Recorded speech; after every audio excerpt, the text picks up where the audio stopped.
Today, I'll show you how to create a job cluster in Databricks. If you're new to Databricks or looking to optimize your workflow, creating a job cluster is a great way to efficiently manage your resources and automate tasks. With this step-by-step guide, you'll be able to set up a job cluster with ease. To begin, let's navigate to the left sidebar in your Databricks workspace.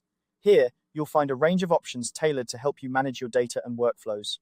You'll want to click on Jobs and Pipelines, which may also appear as workflows, depending on your version or setup. This section is the hub for handling all your job-related activities and is crucial for setting up clusters designed specifically for job execution. Once you're in the Jobs and Pipelines section, direct your attention to the top right corner of the screen. You'll see a prominent blue button labeled Create.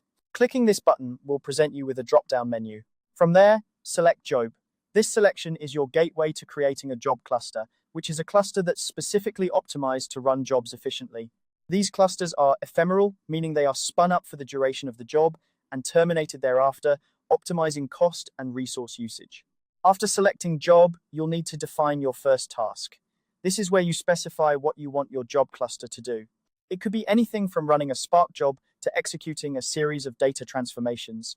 The task definition is critical as it outlines the primary function of your job cluster. Make sure you carefully configure this section by specifying the task details such as the type of job, environment settings, and any dependencies it might have. You have the flexibility to choose from a variety of job types, so select the one that best matches your needs.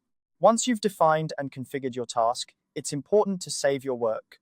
Look for the Save option, which ensures that all your configurations and settings are stored correctly. This step is crucial as it locks in your setup, allowing you to review, edit, or execute your job at a later date without losing any of your configurations. And there you have it. You've successfully created a job cluster in Databricks. By following these steps, you're not only making your workflow more efficient, but also ensuring that your resources are used optimally. Job clusters are particularly useful for running recurrent jobs without the need to manually manage resources each time. They help in minimizing costs and maximizing performance, making them a smart choice for data professionals who need reliable, automated processes.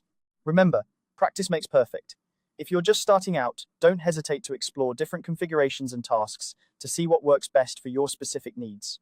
As you become more familiar with the platform, you'll find that job clusters offer immense flexibility and power to streamline your data-driven projects. Keep experimenting and refining your approach, and you'll be mastering Databricks in no time.